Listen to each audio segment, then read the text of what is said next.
Hello दोस्तों, एक बार फिर से स्वागत है आपका अपने यूट्यूब चैनल में।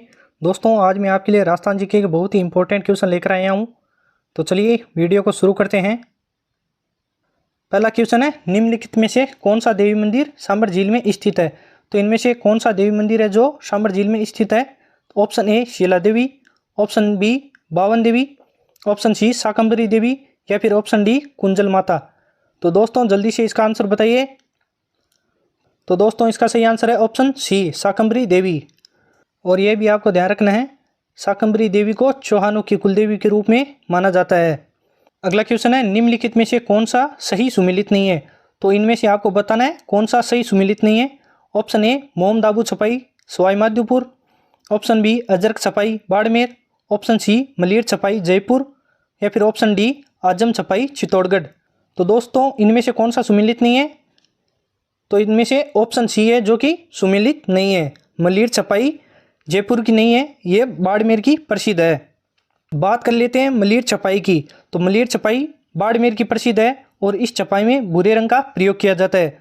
और अजरक छपाई जो कि बाड़मेर की प्रसिद्ध है और इस छपाई में लाल और नीले रंग का प्रयोग किया जाता है और इस काम को करने के लिए खत्री जाति प्रसिद्ध है।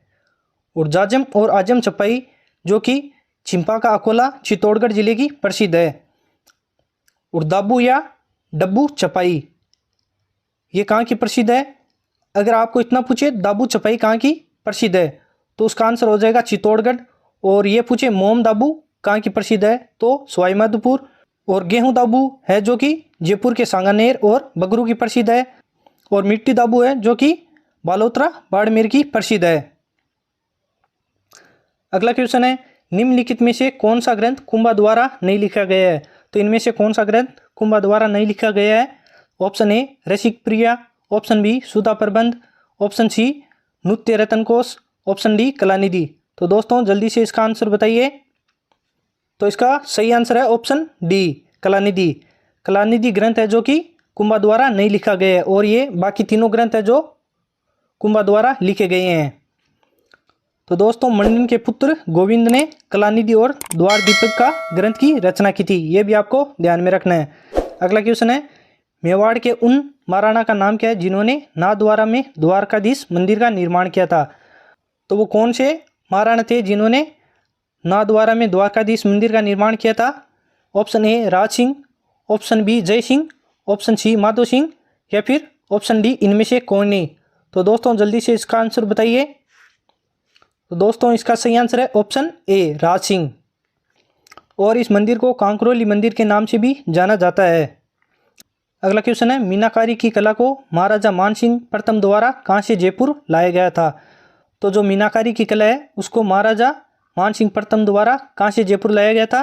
Option A Balochistan, option B Bengal, option C चीन या फिर ऑप्शन डी लाहौर। तो दोस्तों जल्दी से इसका आंसर बताइए। तो दोस्तों इसका सही आंसर है ऑप्शन डी लाहौर। लाहौर से इस कला को लाया गया था। और इस कला को आमेर के राजा मानसिंह ने राजस्थान में कब लाया था। तो 16वीं शताब्दी के अंत में इस कला को राजस्थान में लाया गया था। अगला क्वेश्चन है, किस चौहान शासक के बारे में किलहौर ने कहा कि वह कालिदास और भवभीति के साथ प्रतिस्पर्धा कर सकता था। तो किस चौहान शासक के बारे में कहा गया था। ऑप्शन ए विग्रहराज चतुर्थ, ऑप्शन बी पृथ्वीराज प्रथम, ऑप्शन सी पृथ्वीराज तृतीय या फिर ऑप्शन डी सोमेश्वर। तो दोस्तों जल्दी से इसका आंसर बताइए। तो दोस्तों इसका आंसर है ऑप्शन ए विग्रहराज चतुर्थ। और विग्रहराज चतुर्थ को बिसलदेव के नाम से भी जाना जाता है। अगला क्वेश्चन है, बीकानेर के निम्नलिखित में से किस शासक ने अपनी पुत्री का विवाह मुगल बादशाह सलीम से किया था। तो बीकानेर के किस शासक ने अपनी पुत्री का विवाह सलीम के साथ किया था। Option A Rao Bika, option B Rao Lunkaran, option C Rao Kalyanmal या फिर ऑप्शन डी राव राय सिंह। तो दोस्तों जल्दी से इसका आंसर बताइए।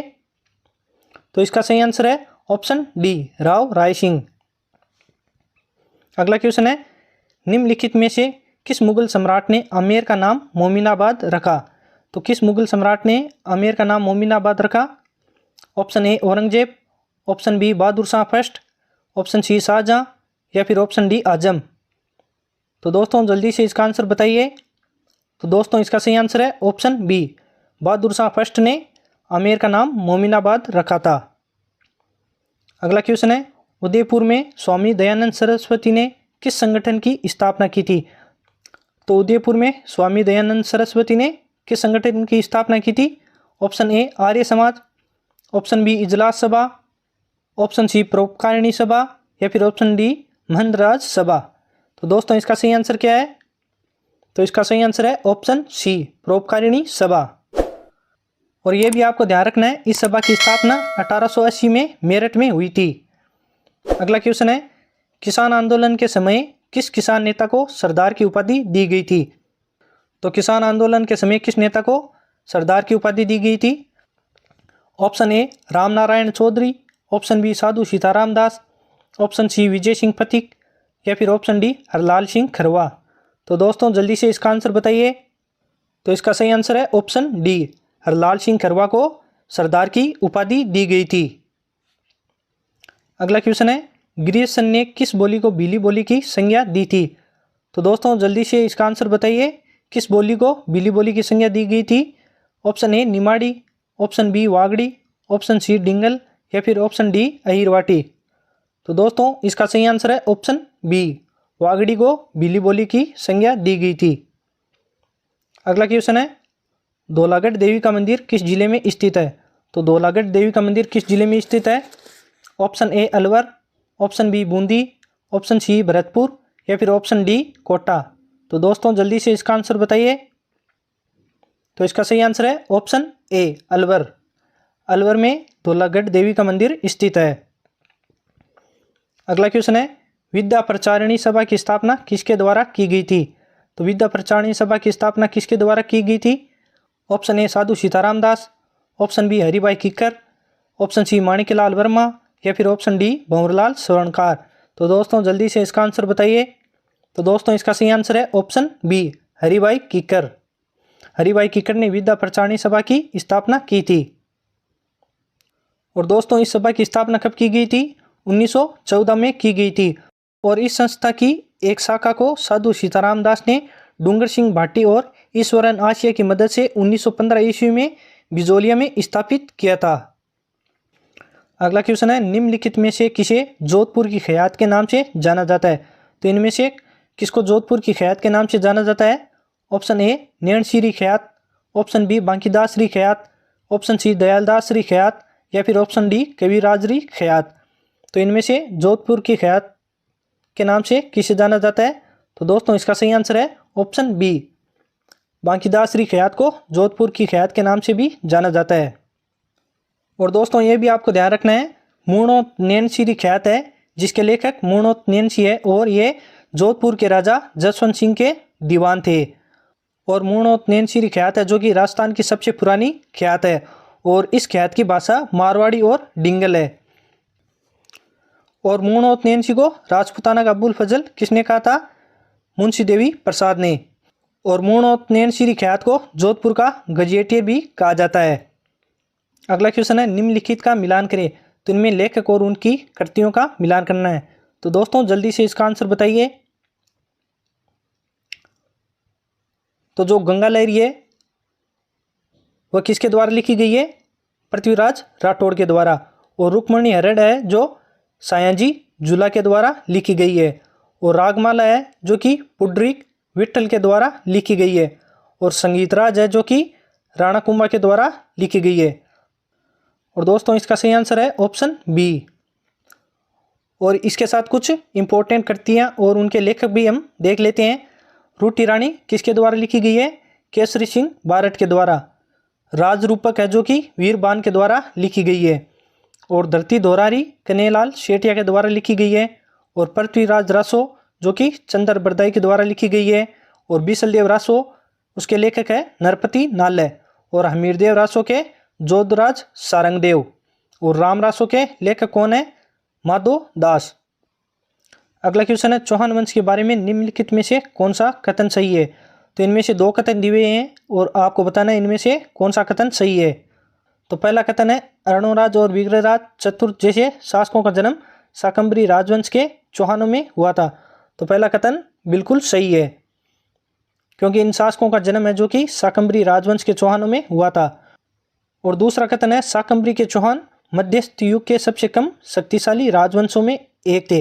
तो दोस्तों ये कथन बिल्कुल गलत है, क्योंकि शाकंभरी के चौहान सबसे कम शक्तिशाली नहीं थे।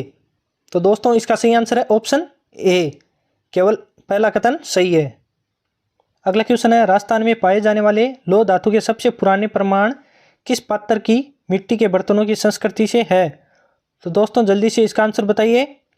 ऑप्शन ए गेरिक मर्दबांड, ऑप्शन बी कृष्ण लोहित मर्दबांड, ऑप्शन सी चित्रित धूसर मर्दबांड, या फिर ऑप्शन डी उत्तरी काले चमकीले मर्दबांड। तो दोस्तों इसका सही आंसर है ऑप्शन बी, कृष्ण लोहित मर्दबांड है, जिसको लौह धातु के सबसे पुराने प्रमाण के रूप में माना गया है। अगला क्वेश्चन है राजस्थान में पंचायती राज व्यवस्था कब लागू हुई थी। तो राजस्थान में पंचायती राज व्यवस्था कब लागू हुई थी। ऑप्शन ए 20 जनवरी 1992, ऑप्शन बी 8 मार्च 1998, ऑप्शन सी 2 अक्टूबर 1959 को, या फिर ऑप्शन डी 16 नवंबर 1996 को। तो दोस्तों जल्दी से इसका आंसर बताइए। तो दोस्तों इसका सही आंसर है ऑप्शन सी, 2 अक्टूबर 1959 को पंचायती राज व्यवस्था लागू हुई थी। अगला क्वेश्चन है कर्पूरी देवी किस राजपूत शासक की माता थी। तो कर्पूरी देवी किस राजपूत शासक की माता थी।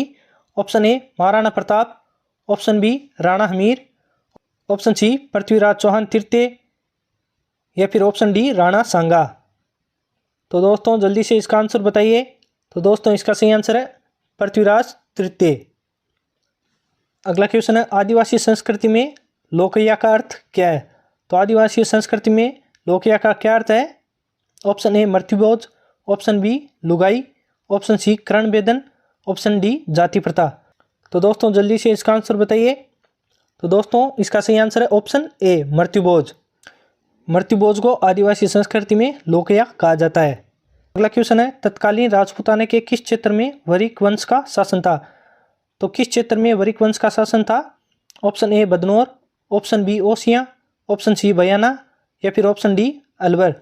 तो दोस्तों जल्दी से इसका आंसर बताइए। तो दोस्तों इसका सही आंसर है ऑप्शन सी बयाना। वरिक वंश का शासन कहाँ था, बयाना में। और यह भी आपको ध्यान रखना है कि बयाना को वासासुर शहर के नाम से भी जाना जाता है। और 11वीं शताब्दी में विजयपाल द्वारा बयाना का किला बनाया गया था। और जो ये बयाना का किला है वह है चित्तौड़गढ़ का किला बनने से पहले एशिया का सबसे बड़ा किला था। और मुगल काल में बयाना किसके लिए जाना जाता था। तो मुगल काल में बयाना है जो कि नील की मंडी के लिए भी जाना जाता था। अंतिम क्वेश्चन है प्राचीन जैन तीर्थ नाकोड़ा राजस्थान के किस जिले से संबंधित है।